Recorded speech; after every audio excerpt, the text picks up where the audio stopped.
রাজ্যের চাষি বন্ধুদের জন্য সুখবর আসতে চলেছে খুব শীঘ্রই।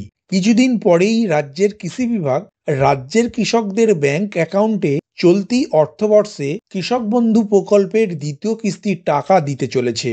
প্রসঙ্গত 2019 সালের জানুয়ারিতে পশ্চিমবঙ্গ সরকারের কৃষি বিভাগ কৃষক বন্ধু প্রকল্প চালু করেছে।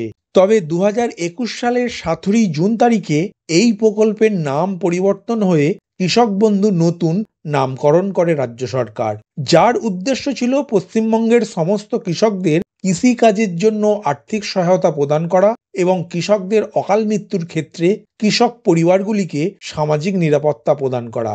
এই প্রকল্পের মাধ্যমে রাজ্যের যেসব কৃষকের 1 একরের কম কৃষি জমি আছে তাদের কৃষি জমির পরিমাণ অনুসারে বছরের খারিফ মরশুম এবং রবি মরশুমে 2,000 টাকা থেকে 5,000 টাকা পর্যন্ত কৃষকদের ব্যাংক অ্যাকাউন্টে প্রদান করে রাজ্য সরকার।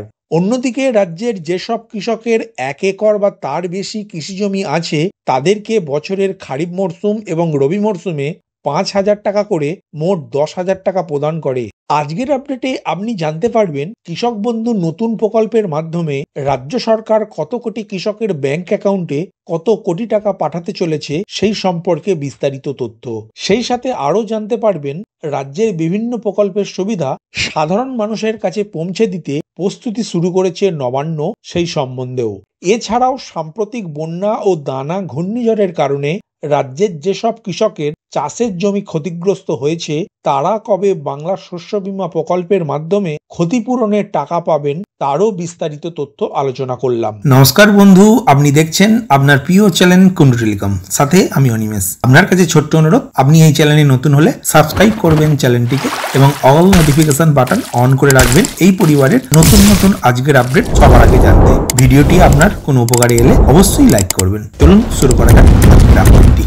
প্রথমেই জানিয়ে রাখি, রাজ্যের 1,07,00,000 কৃষকের ব্যাংক অ্যাকাউন্টে মোট 2,900 কোটি টাকা দিতে চলেছে রাজ্য সরকার। কৃষক বন্ধু প্রকল্পের অধীনে আর কিছুদিনের মধ্যেই এই টাকা পাঠানো শুরু হবে। রাজ্যের 6টি জেলার 7টি বিধানসভা উপনির্বাচনের ভোট গ্রহণ হয়ে গিয়েছে। আগামী 23শে নভেম্বর ফল প্রকাশ হবে। তারপরে রাজ্যের কোথাও আর নির্বাচনের আদর্শ আচরণবিধি লাগু থাকবে না। এই অবস্থায় বিভিন্ন প্রকল্পের সুবিধা সাধারণ মানুষের কাছে পৌঁছে দিতে তোড়জোড় শুরু করেছে নবান্নের অর্থ দপ্তর সহ বিভিন্ন বিভাগ। সেই সূত্রেই আর কয়েকদিনের মধ্যেই কৃষক বন্ধু প্রকল্পের টাকা ছাড়ার সিদ্ধান্ত হয়েছে। রাজ্যের কৃষিমন্ত্রী শোভনদেব চট্টোপাধ্যায় বলেছেন, মুখ্যমন্ত্রীর নির্দেশে কৃষি দপ্তর রাজ্যের চাষিদের কাছে সমস্ত প্রকল্পের সুবিধা নির্দিষ্ট সময়ে পৌঁছে দিতে বদ্ধপরিকর। একজনও যোগ্য প্রাপক যাতে বঞ্চিত না হন সেই দিকে সরকারের লক্ষ্য থাকবে। সেই মতো পরিকল্পনা করে কাজ এগিয়ে নিয়ে যাচ্ছে সরকারি বিভিন্ন দপ্তরগুলি।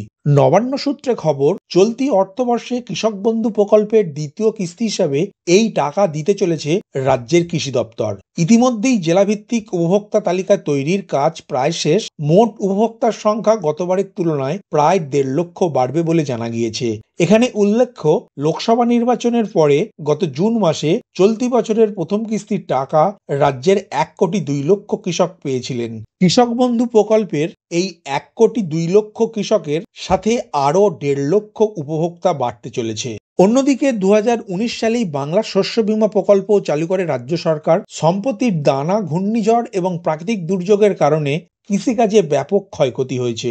বহু কৃষিজমি জলের তলায় চলে গিয়েছিল, সবজির ফলনও ব্যাহত হয়েছে বহু জায়গায়। সেই ক্ষয়ক্ষতির পরিমাণ নির্ধারণ করতে সমীক্ষার কাজ শুরু হবে 30শে নভেম্বরের পরে। ততদিন পর্যন্ত চলবে এই প্রকল্পের নাম তোলার কাজ। এখনো যারা শস্য বীমা প্রকল্পের ফর্ম ফিল আপ করেননি তারা অতি সত্বর নিজেদের এডিও অফিসে আবেদনকারী অর্থাৎ কৃষকের জমির সাম্প্রতিক পর্চা, bank account, Aadhaar card, voter ID card, passport size photo সাথে নিয়ে গিয়ে ফর্ম পূরণ করে ফর্মের সাথে ডকুমেন্টসগুলির জেরক্স কপি জমা করুন। নবান্ন সূত্রে জানা গিয়েছে, শীঘ্রই ক্ষতিপূরণ বাবদ শস্য বীমার টাকাও কৃষকদের কাছে পৌঁছে দেওয়া হবে। এদিকে ট্যাপ কাণ্ডের পর অন্যান্য প্রকল্পের মতো কৃষক বন্ধু প্রকল্পের টাকা পাঠানোর ক্ষেত্রেও যথেষ্ট সতর্ক পদক্ষেপ করছে রাজ্য সরকার। এক্ষেত্রে যাতে কোনো কারচুপি বা বিভ্রান্তি না থাকে সেদিকে কড়া নজর রাখছে দপ্তরের বিভিন্ন কর্তারা। কৃষিমন্ত্রী জানিয়েছেন, কৃষক বন্ধু এবং বাংলা শস্য বীমা এই দুই প্রকল্পের ক্ষেত্রেই উপভোক্তাদের আধার সহ অন্যান্য প্রয়োজনীয় তথ্য জমা নেওয়া হয় আবেদনের সময়েই। তবে কিছু উপভোক্তার ক্ষেত্রে আধার পুনর্যাচাইকরণ করবে রাজ্য সরকার। আধার পুনর্যাচাইকরণ কিভাবে হবে, কাদের হবে, কবে থেকে হবে, পুনর্যাচাইকরণ করার ফলে আপনাদের অর্থাৎ কৃষকদের কি সুবিধা হবে না অসুবিধা হবে সেই সম্পর্কে কোনো নির্দিষ্ট তথ্য আমার অন্তত জানা নেই। তবে আমি এটুকু বলতেই পারি, এই কিস্তির টাকা প্রদান করবে 7 থেকে 10 দিনের মধ্যে। তার আগে আধার পুনর্যাচাইকরণ করা সরকারের পক্ষে সম্ভবপর নয়। আমার মনে হয় নতুন বছর থেকেই হয়তো পিএম কিষাণ সম্মান নিধি যোজনার মতো কৃষক বন্ধু প্রকল্পেও টাকা পাওয়ার জন্য প্রত্যেক উপভোক্তাকে ইকেওয়াইসি করতে হবে।